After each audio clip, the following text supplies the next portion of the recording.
Hey everybody, and welcome. My name is Rick Hutzer here with AirgunWeb, your home for old school airgun reviews and where we tell you the facts, not fluff. Today we have a pretty cool and I hope interesting video for you. This is the Hatsan Factor. Now, why do we have this gun here on the bench?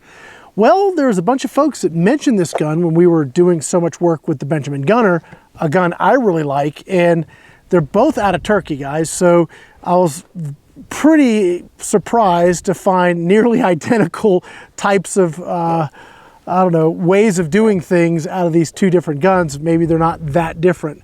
But we are going to talk about some of the differences today. Before we do that, let's talk about our sponsor. This video is brought to you by Gateway to Airguns. Now, if you're into airgunning, you need to be part of the GTA. It's www.gatewaytoairguns.org. It's free to join. 20 plus years of airgun information, at least I think I got my math right, just there at your fingertips. It's a very, very cool site, and we're making improvements pretty much every day. So check it out. Again, www.gatewaytoairguns.org. Now, let me start off with a bit of a PSA. That's a public service announcement about this airgun. Okay, my experience with Hatsan is they always push the limit of power. They were about power. They made a lot of powerful airguns. That was their thing. So when I had the Benjamin Gunner and it was 40 some foot-pounds, I'm like, gosh, you know, this really needs to be 55 to 60 foot-pounds where this gun needs to really be as effective as I believe it could be. And we did some mods. Basically we put a dead head from a compressor in front of the spring to give it a little bit more spring tension and a little more weight to the hammer.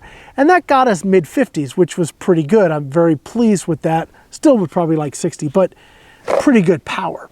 So when I saw the Factor and I saw it's got a, you know, externally adjustable regulator, it's got an adjustable hammer spring, externally just a knob, it's got your transfer port restrictor and adjuster, I'm thinking, all right, this has got to be it, because Hatsan is the power king. They go for power. And you know, I should have read the manual. And if you ever want to do a little research before you buy something, check out pyramidair.com. Go to their website, find the gun you're looking for. They probably have a link to the manual right there.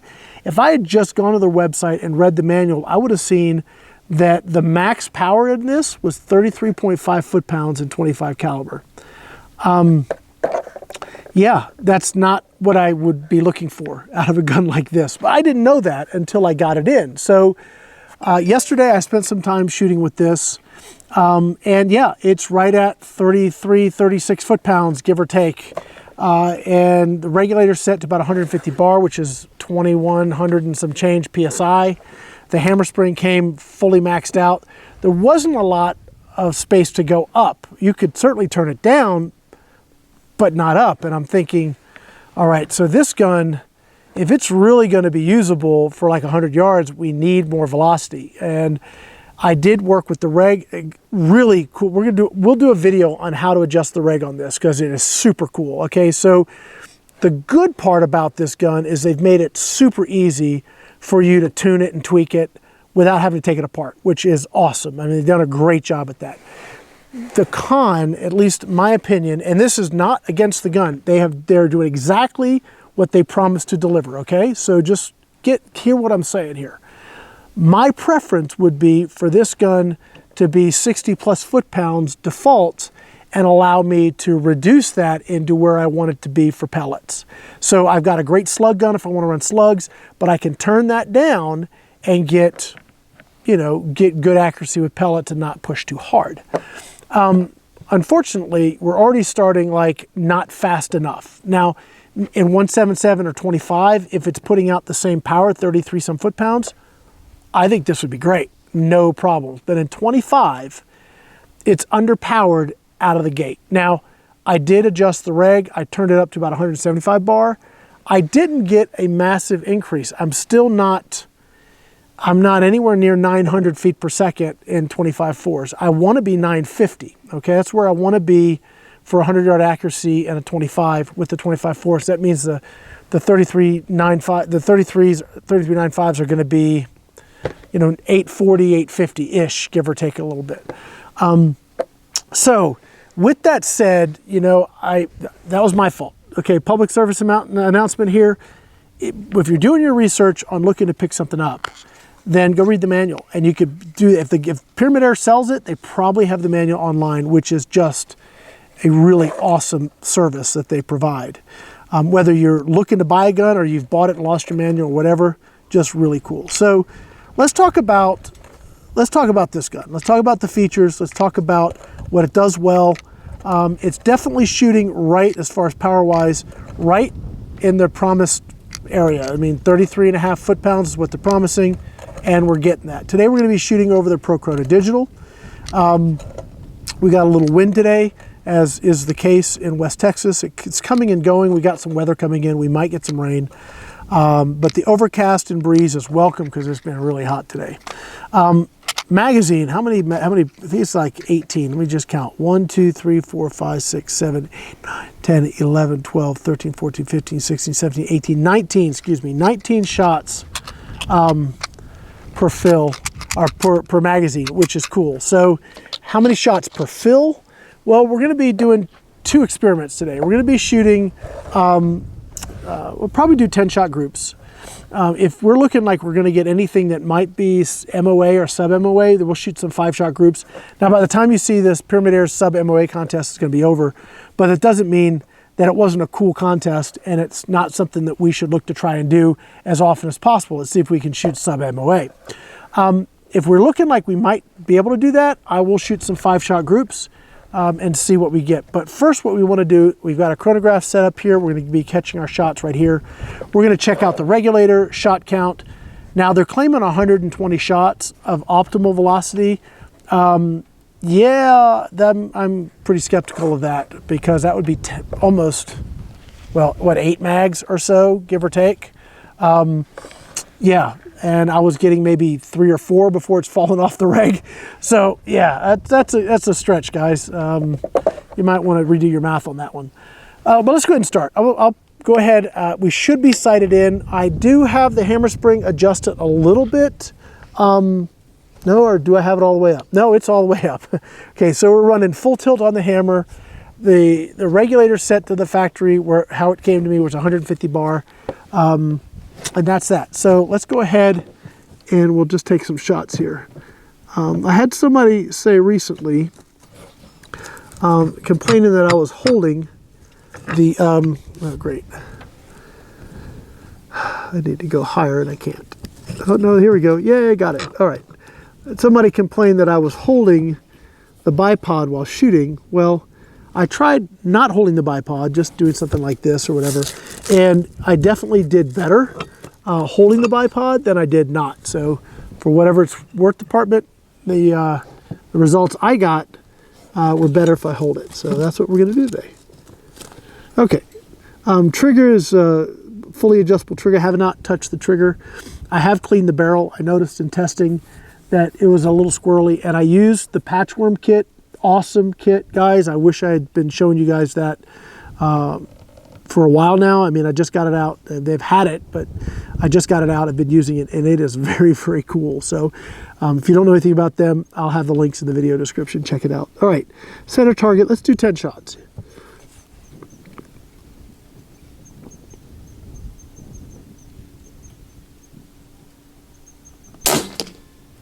$814.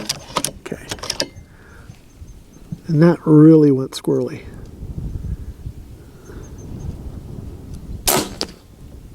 $803. Okay, we're going to move our group here. Right.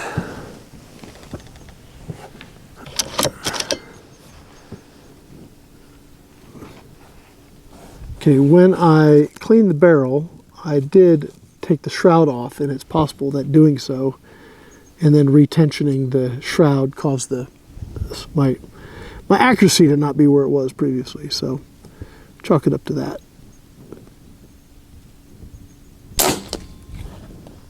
$801.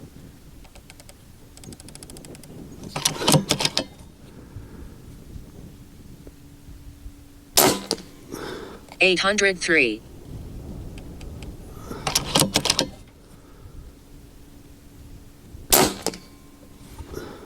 $800.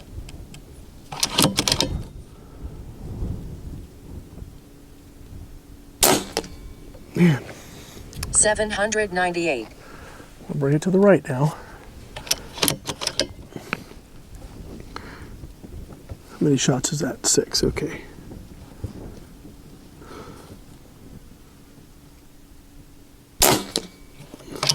$797.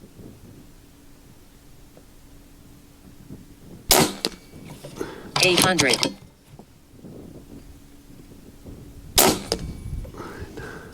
798.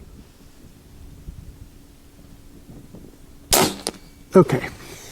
800. That's our first 10 shots. Obviously, we were doing a bit of sighting in there. So let's go ahead and reload our mag. And we will shoot the upper left target, and we'll start seeing what we can get for groups now. We are at 50 yards. I don't know if I mentioned that yet, but we are at 50 yards. And we do have a bit of wind coming through. Let's see what we got here. Okay.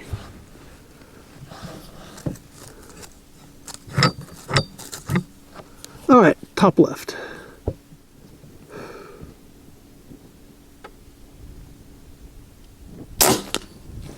$804.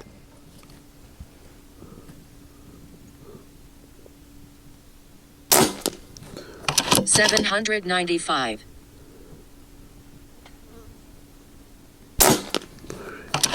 796.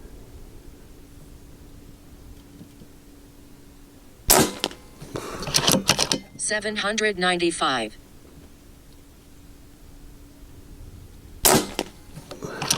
795. 796.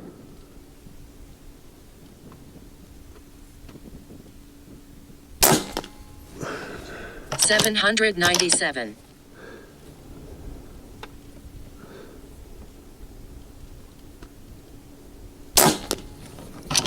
791.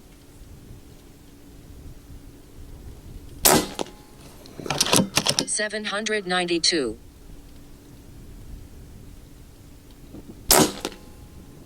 Okay. 795. Okay, so far we're looking at an extreme spread of 23, standard deviation of 5. High 700s is about what we're getting, it looks like.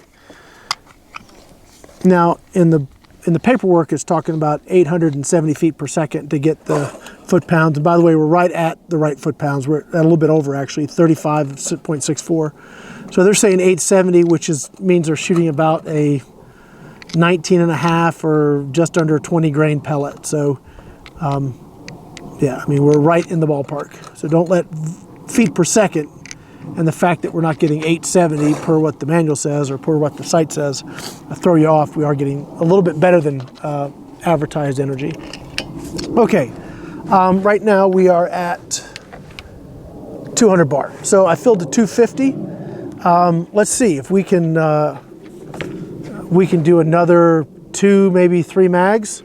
Or excuse me, how many shots? We're at 20 shots. Well, let's just see how we're doing. If we can do 50 or 60 shots, then it's pretty decent. It's not the 120, but it's still pretty decent. Let's see here.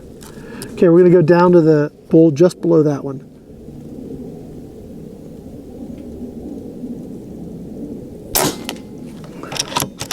$800.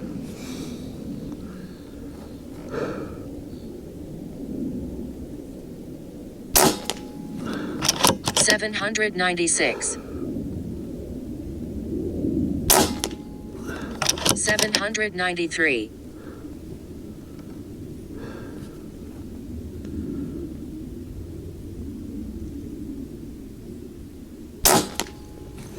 796.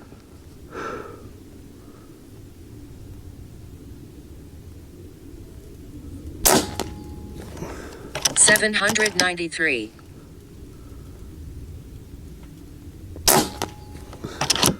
795. 793.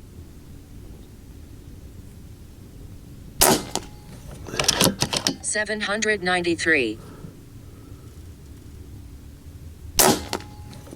793. Okay. 793. All right, 30 shots. Okay. Do another 10 here.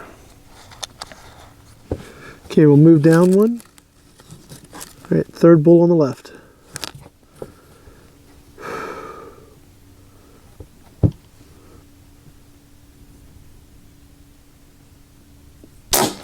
Wow, it really wants to just 801. push to the right.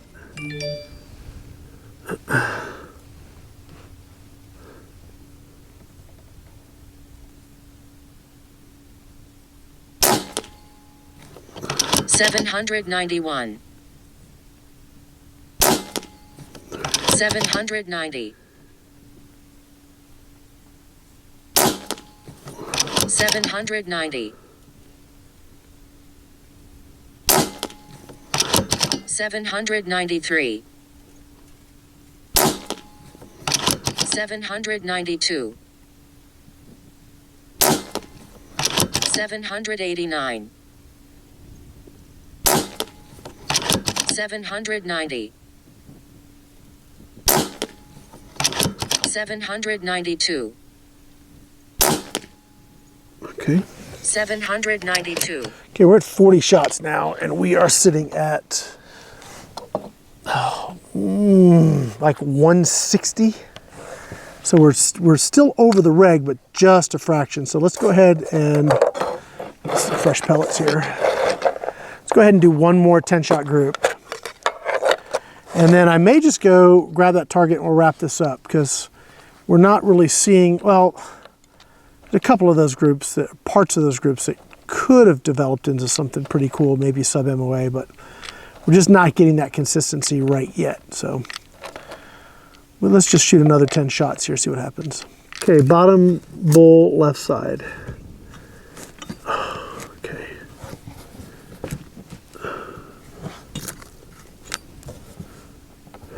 Here we go.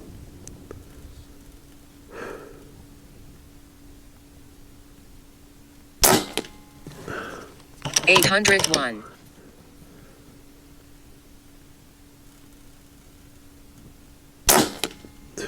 791.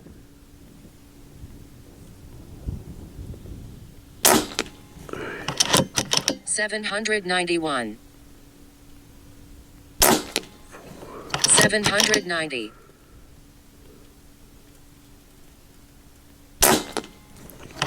791.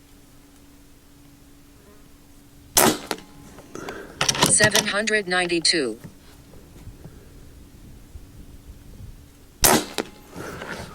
790.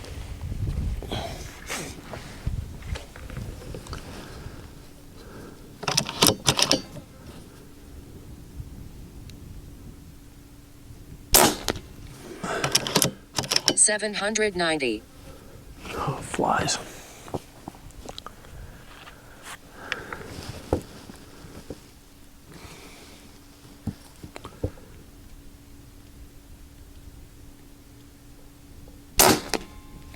$792.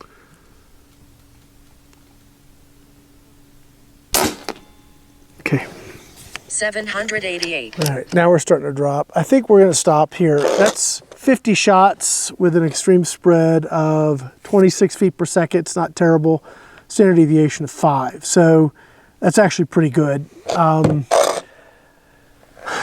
We don't really have anything down there. We have like, what, inch and a half, maybe one of the groups. But I can tell you that we've got some real stability problems. As the pellets are flying, I'm seeing this number. I've tried dropping the power to try and not push them as hard. It doesn't help. I'm still getting weird flyers, and I don't know what's causing that. Will I try some other pellets? Of course. We'll go through and we'll throw some. We'll go to the heavies just to see, perchance they're more stable. And my testing earlier yesterday, they were not. But maybe that'll change after the barrel season's end a little bit. But we'll try some H&Ns. We got some 25 cal H&Ns, which maybe those will shoot better. We'll just give those a shot. But you know, that'll be our next video. And I'll also talk to you guys about some of the cool features. I mean, the technology in this, the engineering that goes into this gun to give us all of these user accessible, easily user accessible adjustments is pretty doggone cool. I mean, we've got this adjuster, and I like that they just did a three-way transfer port adjuster. It makes it super easy. You have the hammer spring adjuster on the side, which is super easy to work. And the reg, which just real quick, the way you adjust the reg is the bottle's removable. I think that's stinking cool. It looks like it has the same sort of valving function that the gunner has. But you take the carbon fiber bottle off, you can unscrew it, you don't lose your air in the bottle, which is awesome. You can, adjust, you clear the plenum if you want, and then adjust your reg.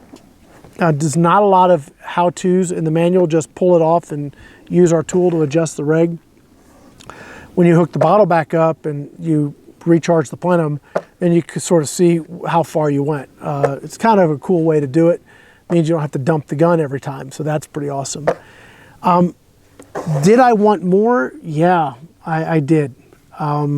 Just straight up being honest with you guys, I was really hoping that I was going to get, that 60 foot-pounds or at least 55 foot-pounds kind of area where I thought this might be just sweet for, I don't know. That's what I was hoping for. Not getting it is not the fault of the gun, all right? So just let me say that. If I just looked at the manual, check out the website, I would have seen that my expectations were not what this gun was designed to bring to the table. That's on me.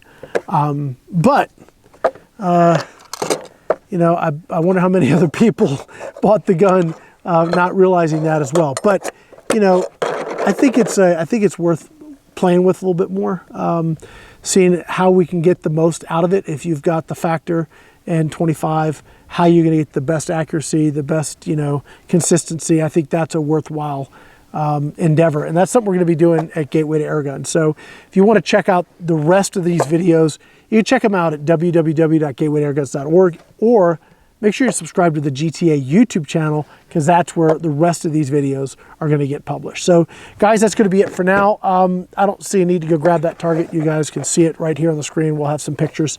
I was hoping it would have done better, but I think that's on me. We're going to maybe scooch it in, see how it does closer range in some other videos, and still use it and have fun with it, because it is a pretty cool air gun. So that's going to be it for now. My name is Rick Utzer here with AirgunWeb, your home for old school airgun reviews, where we tell you the facts, not fluff. Thanks for watching.